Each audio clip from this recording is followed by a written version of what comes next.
Bonjour Michel Onfray. Bonjour.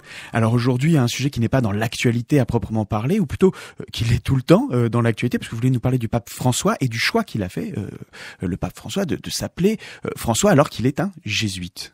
Oui, alors on sait que un pape a évidemment un nom de ville, je dirais, puis qu'il a un nom de pape, et qu'on se choisit un nom en fonction de ce qu'a été l'histoire de la papauté, et que si on s'appelle Jean-Paul II, c'est qu'on estime que Jean-Paul Ier a fait quelque chose de très bien et qu'on s'inscrit dans sa lignée, et si on s'appelle Benoît XVI, c'est parce qu'on estime que Benoît XV a fait des choses dans l'histoire dans lesquelles on voudrait mettre ses pas. Donc ça fait sens de choisir un nom de pape. Alors évidemment, si Jean-Paul Ier est le premier, comme le nom le dit, à s'appeler Jean-Paul, c'est qu'il veut mélanger Jean et Paul, et il donne un signe aussi, il donne un sens. C'est-à-dire que quand le cardinal Bergoglio veut choisir ce nom, choisit ce nom de François, et pas François Ier, il n'a pas le sens du ridicule, donc il n'a pas envie de se faire appeler François Ier, ce serait trop ridicule du nom sur il n'y a pas de François II, il n'y a pas de François sur la terre de France. Oui. Écoutez, si, parce qu'on peut imaginer que quelqu'un qui penserait que ce François a fait des choses justes et qu'il faudrait emboîter le pas à ce François-là pourrait s'appeler François II sans avoir le ridicule associé au François Ier de Marignan, je dirais. Donc je me dis, mais cet homme est un jésuite. Il a fait sa carrière chez les jésuites, et on sait ce que sont les jésuites, c'est-à-dire plutôt des gens qui sont proches du pouvoir, qui confessent les puissants, qui sont des hommes d'action, mais de discrétion et de secret. Donc on peut imaginer effectivement que les jésuites sont faits pour être pape, alors que finalement aucun jésuite n'a jamais été pape avant lui. Et lui, quand il devient pape, il choisit le nom, non pas d'un jésuite, mais d'un franciscain, de Saint François d'Assise, qui rend possible les franciscains. Et les franciscains, c'est presque l'antidote aux jésuites. C'est-à-dire, autant les jésuites sont du côté du pouvoir, des puissants, ce sont des hommes de l'ombre, ce sont des gens qui incitent et qui invitent à la puissance et au pouvoir.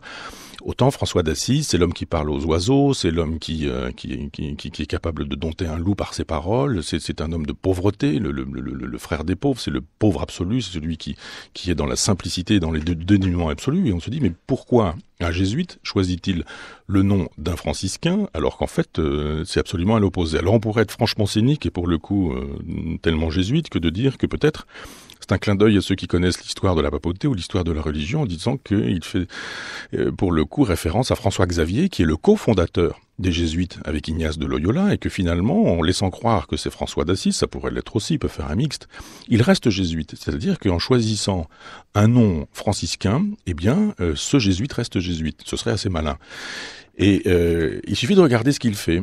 Et c'est assez singulier parce qu'il fait les deux. Et c'est un homme qui est capable de maintenir la doctrine officielle, tout en faisant des choses qui sont capables de plaire et de séduire, qui sont dans l'esprit de François d'Assise, c'est-à-dire sa dernière encyclique, la proximité avec la nature, avec les animaux, cette invitation à la charité ou à la compassion à l'endroit des homosexuels ou à l'endroit des divorcés.